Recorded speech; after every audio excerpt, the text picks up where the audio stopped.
আমি দলের নাম নিতাম না, যেহেতু এটা বিষয়ে কিছু ক্লেম করা হয়েছে সেই জন্য দিচ্ছি। বাংলাদেশ ছাত্র শিবিরের কেন্দ্রীয় সহকারী আন্তর্জাতিক বিষয়ক সম্পাদক মোহাম্মদ জিসান মিয়া প্রধানের ঘটনার সংক্ষিপ্ত বিবরণ। মাননীয় স্পিকার, উল্লেখিত বিষয়ে আমি মহান জাতীয় সংসদকে অবহিত করছি যে গত 11 জুন 2026 তারিখ রাত 8:30 কুমিল্লা জেলার দাউদকান্দি বাজার হতে বাংলাদেশ ছাত্র শিবিরের কেন্দ্রীয় নেতা, যার পদবি সহকারী আন্তর্জাতিক বিষয়ক সম্পাদক মোহাম্মদ জিসান মিয়া প্রধান নিখোঁজ মর্মে 12/6/2026 খ্রিস্টাব্দে দাউদকান্দি থানায় এসে তার পক্ষে মোহাম্মদ রাসেল আহমেদ, ঠিকানা স্থায়ী ও বর্তমান সাং বীরবাগ গোয়ালি ইউনিয়ন বটেশ্বর থানা দাউদকান্দি জেলা কুমিল্লা, মোবাইল নম্বর বললাম না আছে, একটি নিখোঁজ জিডি করেন। নিখোঁজ জিডির প্রেক্ষিতে তাকে উদ্ধারের নিমিত্তে কুমিল্লা জেলা পুলিশের একাধিক টিম মাঠে নামে উদ্ধার কাজে তৎপর হয়।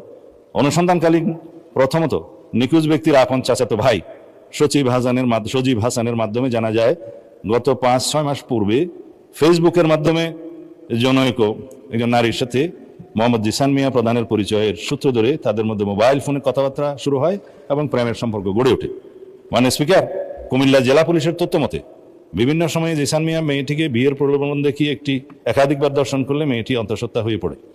এক পর্যায়ে জিসান মিয়া প্রধান ভিকটিম মেয়েটিকে জোরপূর্বক ভ্রূণ নষ্ট করার জন্য চাপ সৃষ্টি করতে থাকে এবং ভ্রূণ নষ্ট না করলে ভিকটিমকে মেরে ফেলার হুমকি প্রদান করে।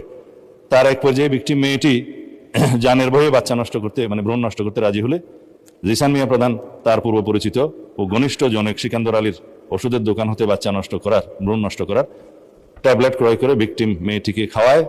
2-3 দিন পরে ভ্রূণ নষ্ট হওয়ায় ওষুধ সেবনের ফলে ভিকটিমের প্রচন্ড রক্তক্ষরণ শুরু হলে ভিকটিম নিজেই জিসানকে বিষয়টি জানায়। তখন জিসান তার আপন চাচাতো ভাই সজীবের মাধ্যমে পুনরায় একই ফার্মেসি হতে ওষুধ সংগ্রহ করে ভিকটিমের বাড়িতে পৌঁছে দেয়। ওষুধ সেবনের পর রক্তক্ষরণ বন্ধ হলে ভিকটিম জিসানকে বিয়ের জন্য চাপ সৃষ্টি করে।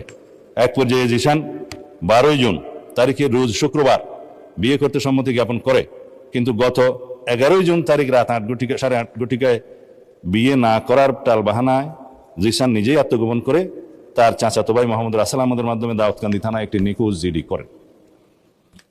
নিখোঁজ জিডির অনুসন্ধানকালীন কুমিল্লা জেলার লাকসাম থানা এলাকায় স্থানীয় লোকজন ও লাকসাম থানা পুলিশের মাধ্যমে আত্মগোপনে থাকা জিসান মিয়া প্রধানকে উদ্ধার করা হয়।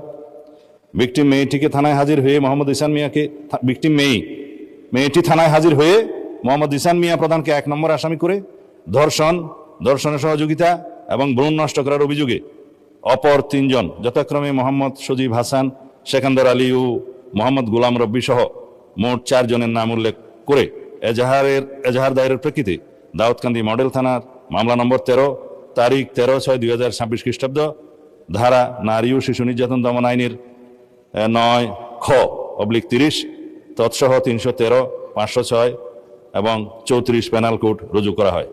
গত 13/6/2026 তারিখে এই অভিযুক্ত সজীব হাসান ও সিকান্দর আলী তাদেরকে গ্রেফতার করা হয়।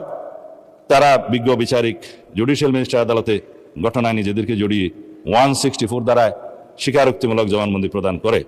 বর্তমানে মামলাটি তদন্ত অব্যাহত আছে।